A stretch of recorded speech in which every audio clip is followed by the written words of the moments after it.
Welcome to Reproductive Justice Now, sponsored by the Philadelphia chapter of the National Organization for Women.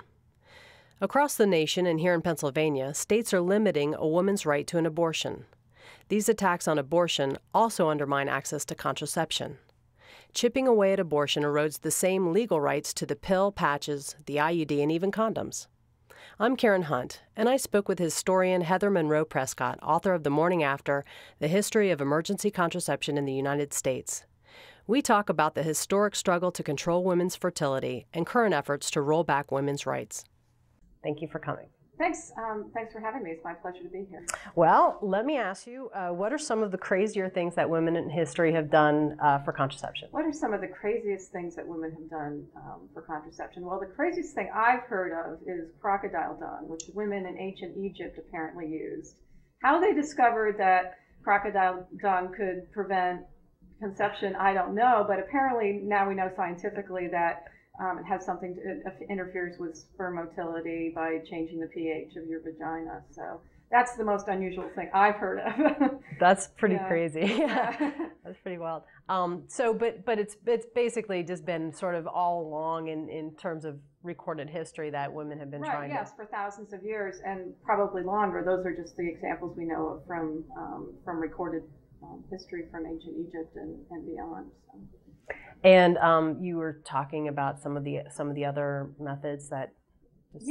Some of the things that were designed for other purposes, apparently women used for contraception as well. There were devices designed for women. One of the complications of multiple pregnancies and an era, particularly before there was adequate prenatal care, is women's uteruses would collapse and sometimes poke through the cervix or even the vagina. And so there were devices called pessaries designed to lift the uterus back up through the cervix. And those, of course, could function the same way that diaphragms do. And so if you were using one during intercourse, then that could prevent conception as well.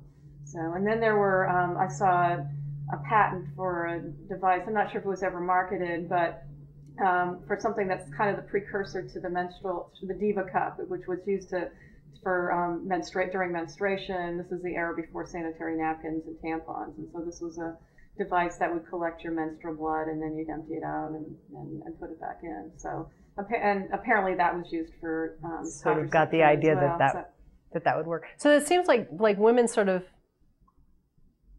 kind of intuitively understood, like there was certainly Aristotle and probably other ancient scientists knew that there was something that the male contributed during the sexual act and that led to conception. So, but they didn't. This was before microscopes, so they weren't aware that there was something in the semen, that there were sperm, but they knew that there was some kind of agent within the semen that went into the woman's body. So it's just a matter of blocking that. Right. Yes. How has contraception changed in this country over the last, say, 200 years? The substances that were given to women to quote unquote bring on the menses, we now know have abortifacient properties. And also some of the herbal remedies that were given to women to promote lactation, we now know contain hormones that can suppress menstruation. So there seems to have been some empirical understanding that certain herbs could have these specific effects. But there was, and I think condoms made out of sheep intestines were on the market, I think, by the 18th century, but I'm not certain about that. Not widely available, and of course you had to know where to get them and things like that. So, and it looks like that people in early America understood the effect of lactation on preventing pregnancy as well, and that's something that's pretty well established, and as I understand it, used pretty reliably in the developing world as one way to at least reduce. Have sort of a little bit of time off from worrying about. Right, yeah, and you know, in earlier time periods, and really until the pill came on the market, people were satisfied with simply reducing their fertility, not completely preventing pregnancy. So the pill really raised people's expectations about having a foolproof method, whereas when fertility started to decline, in the early 19th century, it's clear that people were satisfied with a combination of methods, probably periodic abstinence, or there are marital advice manuals talking about the various ways, different forms of love. Right. So, in euphemistic ways, but people were probably engaging in sexual activities that were not intercourse, and knew that that could prevent pregnancy as well. Okay, makes sense. Right. Well, when was the pill introduced, and what was the reaction? How easy or hard was it to get? Well, the pill was approved by the Food and Drug Administration in the United States in 1960, so it just turned 50. And the reaction was kind of all over the place. There was fears that women would become so sexually free within marriage that they would exhaust their husbands. But the pill was really appeared on the market and this is kind of was especially the philosophy of John Rock, who was the physician who helped test the pill, was that the pill was supposed to free married women from repeated pregnancies, to allow them to space their children, to perhaps finish their educations. So it wasn't really intended initially, or at least consciously marketed as something that would liberate single women from having to worry about conception, although that's something that developed later. And in fact, early, when the pill first appeared on the market, several states, including Connecticut, outlawed the sale and distribution of contraceptives entirely. In 1965, there was the Griswold versus Connecticut decision that finally overturned most of those laws, at least in terms of married women, by saying that laws prohibiting contraception interfered with the rights of marital privacy.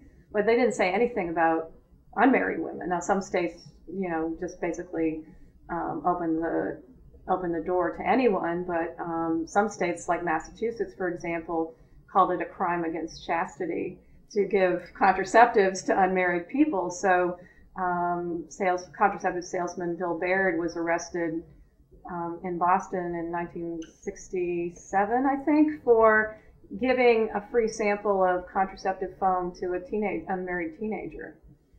And so eventually that led to a Supreme Court case that overturned laws restricting contraceptives for unmarried individuals. And that was the year before Roe v. Wade. So it's kind of a gradual process. So when the pill came out on the market in 1960, it wasn't available to everyone. And so, there's this myth that the pill caused the sexual revolution. And there's two problems with that. One, first of all, that not everybody could get it, and particularly single women, who are kind of seen as the ones who caused the sexual revolution. Right. But also the Kinsey, Alfred Kinsey's report on sexual behavior of the human female, which came out in 1953, indicated that sexual practices were changing long before the pill came on the market. Now, as it turns out, once women of all ages were able to have access to the pill, they were able to stay in college, complete their educations. Married women could have jobs and careers and things like that. So eventually the pill did contribute to a lot of the changes that we see in the late 1960s and early 1970s for women. But it wasn't as revolutionary as people might think, just simply because of the limitations on legal access. And then also, of course, this is an era before Medicaid. So women, low-income women, couldn't get the pill because they couldn't afford it, because they didn't have health insurance, and the Medicaid program was not in place yet. The pill wasn't cheap. They didn't have still not. They didn't have the subsidies, didn't have the federally funded program, the federal funding that Planned Parenthood and other clinics get to take care of low-income women. So there was an economic barrier early on as well. Okay. It seems to me that, a lot of those barriers are still in place, but I suppose looking at it from the point of view of the 60s and 70s, that there actually has been a pretty good amount of progress. Yes, I would agree. There definitely has been progress in terms of access, both in terms of providing ways for low-income women to get contraception, but also I think in terms of having clinics in rural areas. I grew up in a rural area in northern New England, and I was fortunate that the closest Planned Parenthood clinic was only a few miles from where I lived, but some people are just out a lot. But I still needed an automobile to get there, and there was no public transportation to speak of. So people say, well, why is there in Connecticut the highest teen pregnancy rate is in the rural northeastern part of the state, and that's because there's no facility and there's no way to get there, even if there was one. So.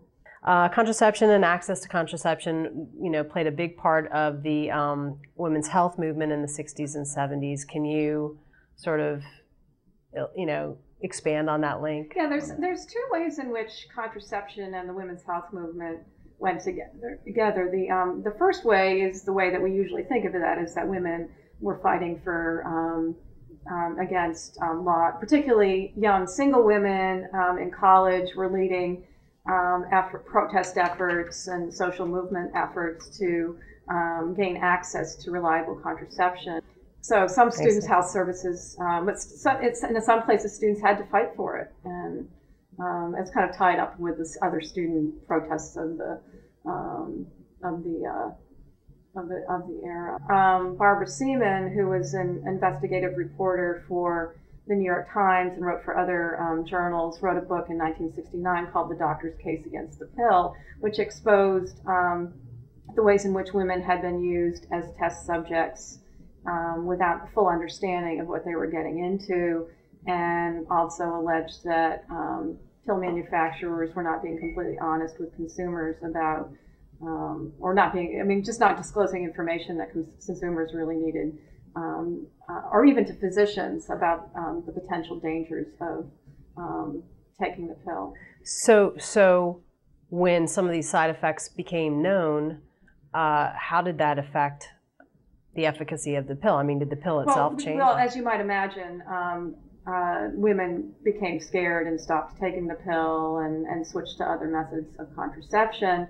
But it also led to a consumer movement led by the forerunner of the National Women's Health Network and the Boston Women's Health Book Collective, which put out Our Bodies Ourselves, to make sure that drugs that are put on the market are adequately tested, that consumers are fully informed of all the side effects. And my students laugh at all of the direct-to-consumer marketing we have on television today. For example, the Yaz commercial, which goes through all, shows these women in a bar and talking about contraception in a very lighthearted Sex and the City kind of way. And then one of them starts to spout out all of the side effects. and that's because of the direct consumer deal that pharmaceutical manufacturers got. Prior to the 1970s, manufacturers didn't have to disclose that even in written form to patients. They had to do that with physicians and then rely on physicians to transmit that information to the patient. And so what the women's health movement did is to attack and overturn that paternalism and make sure that women had accurate and reliable health information. So Our Bodies Ourselves is kind of the model of that. When was contraception separated out from abortion? Well, one of the things that is kind of interesting in Planned Parenthood's history is that their emphasis really for many years was on birth control. And when Bill Baird, who was kind of one of these very militant birth control activists, started saying, well, we should be talking about birth control and abortion, Planned Parenthood was like, no, we can't do that. That's funny.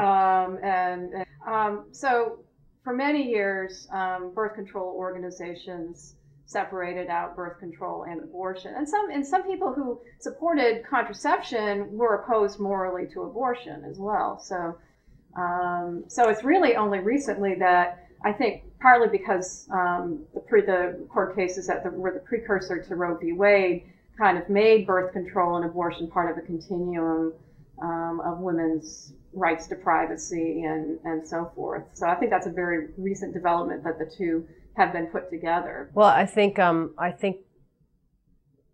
very often that people would rather they be separate. I mean, so. Politically, it's easier. Well, there's surveys that show that that Catholic women are Catholic and evangelical Protestant women use contraception, including the pill, as much, if not more, than women who have more liberal faith traditions or no faith traditions. So, I saw that. Yeah. Whereas if you called the same people about abortion, the picture would be much different. So I think making people, particularly young women, understand that the attacks on abortion are undercutting the same legal principles that were used to establish women's rights to contraception is important, because what conservative groups are doing is just kind of, well, first we're going to chip away at abortion, and then we'll start chipping away at contraception, and pretty soon, I don't think we'll ever go back to the pre-Griswold v. Connecticut days. Even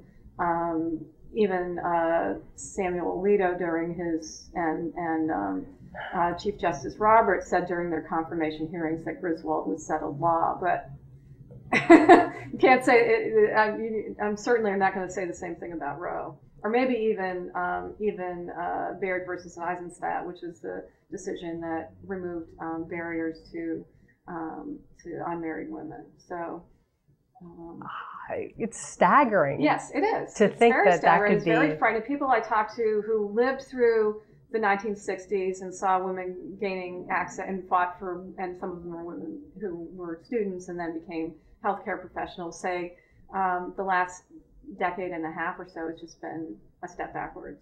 I mean, the Bush era in particular just really, and a lot of us thought when President Obama got elected that things would change, but it seems to be getting worse. I know. Yeah. That's especially frightening. Right. Well, let's. What is the morning after pill? The morning after pill is actually, it's a colloquialism. Technically, you can take emergency contraception, Plan B, and Ella-1, and various other products. Plan B, I think, is effective up to 72 hours after unprotected intercourse, and Ella-1, the one that was just approved by FDA last summer, is effective up to 5 days. So, but the morning after pill is catchier, and that's something that a phrase that got coined very early on when the first pill was morning after, so emergency contraceptive was introduced in the late 1960s. Jane Brody in the New York Times issued a story in, I think it was 1967 as well, 66 or 67. So word of the morning after pill spread like wildfire through the popular press as well. So that's so weird to me, because I really it's only been on my radar for, the 20 last years. Yeah, 20 years. Same here. When I first started hearing about emergency contraception in the early 1990s, when Reproductive Health Technologies Project, as it turns out, and various physicians and population experts were starting a promotion effort to let people know that you could use certain oral contraceptive pills as an emergency contraception.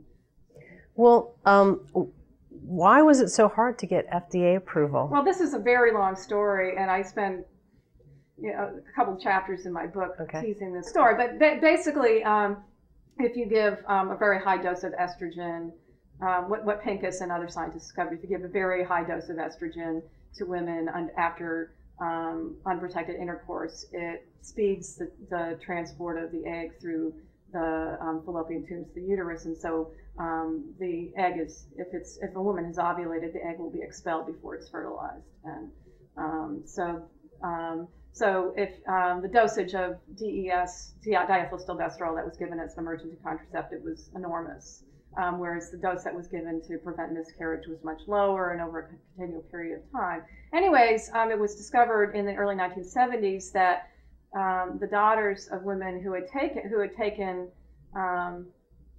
DES during pregnancy had developed a rare form of vaginal cancer, and so students at the University of Michigan formed a group called Advocates for Medical Information, and broke the story that diethylstilbestrol was being used as a morning after pill in the Student Health Center, and that reached the national press, and Ralph Nader's health research group reported it, and so that led to a whole series of Senate hearings about diethylstilbestrol, and not just as a morning after pill, but during pregnancy, and why was this drug approved, and so on and so forth. So there's a longer regulatory history involving drug safety. That's, again, part of that whole women's health movement I was talking about earlier. So the more recent history has to do with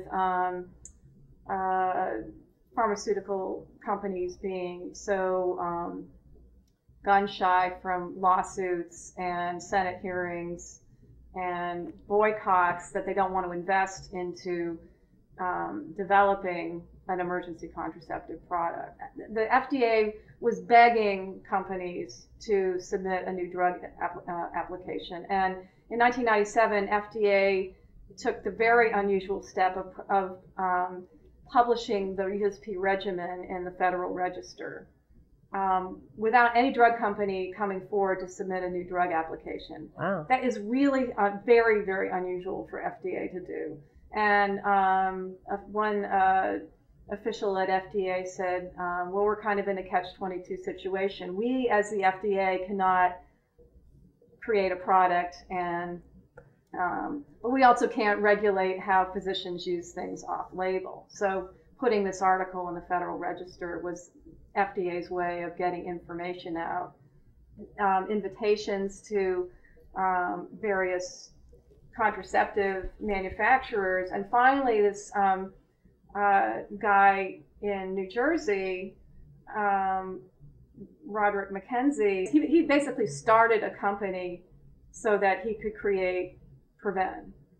The sole purpose was to make this product, get it approved by FDA. So Plan B, so the Susan Camp, who, but again, it's another case of somebody creating a company solely for the sole purpose of creating a product because no one else would do it. That sounds like right. a good thing. Yes, you know? It is. I mean, there was no profit, pretty much no profit in it at all. Outside investors, because again, no one will touch. No one will touch it. But it was, Roderick McKenzie and Sharon Camp did it because they wanted to make this product available. So a lot of it had to, we're more familiar with the more recent story of Plan B, trying to get over the counter, and the villains in that are the, George Bush and FDA commissioner who turned down the Reproductive Health Advisory Committee's recommendation, and so on and so forth. But, there's other, the pharmaceutical industry, first of all, not seeing any profit in it, There's huge profit in regular oral contraceptives because millions of women take it every day for 10, 20, even 30 years. Whereas an emergency contraceptive, if you... So once and done. Yeah. I mean, some people, you hope people don't take it as a regular form of birth control. Why is it still hard to obtain the morning after? Or I should say Plan B, really, is that... So part of it is an awareness thing. Also, one of the ironies of over-the-counter access is that the cost has gone up. And because it's an over-the-counter drug, not a prescription drug, it's not covered by health insurance. So now, because I guess there's a generic version of Plan B, the cost has gone down. So, okay. So part of it's economics, part of it's, I think, it varies from state to state, but there's the whole pharmacist refusal thing. Some places probably don't carry it.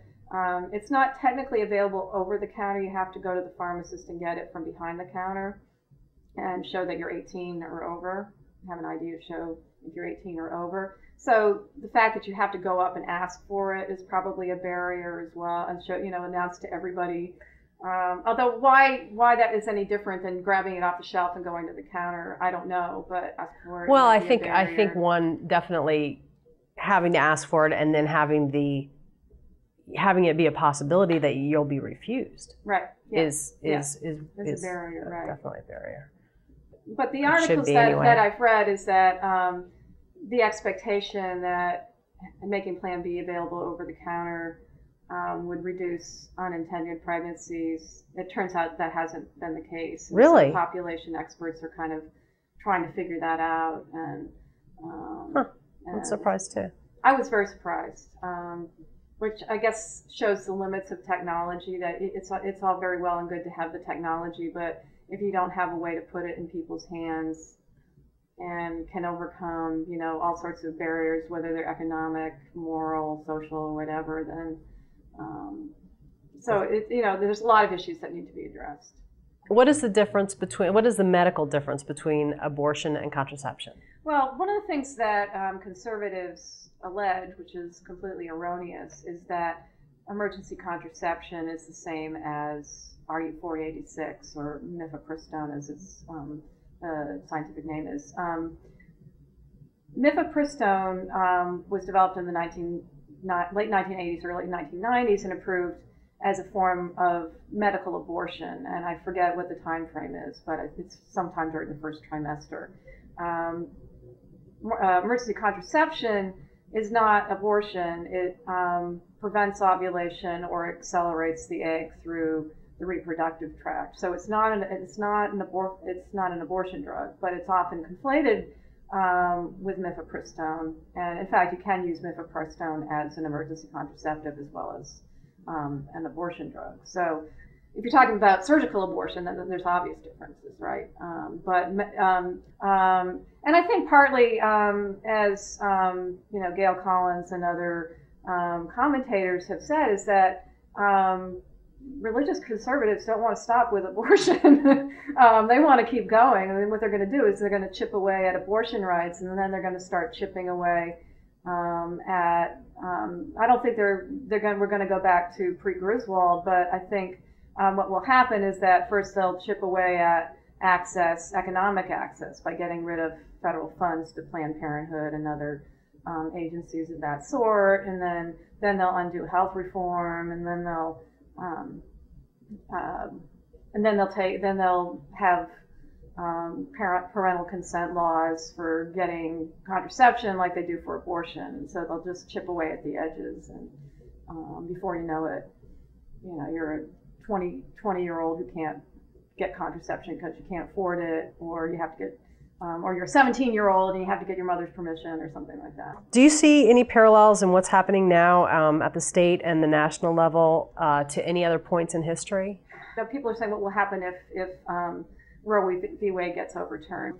But what will happen is that it will be left up to the individual states to determine abortion law, and that's kind of another thrust of the Tea Party in particular, is that we don't want so much federal government. We want to reduce the size of federal government and leave it up to the states to determine X, Y, and Z.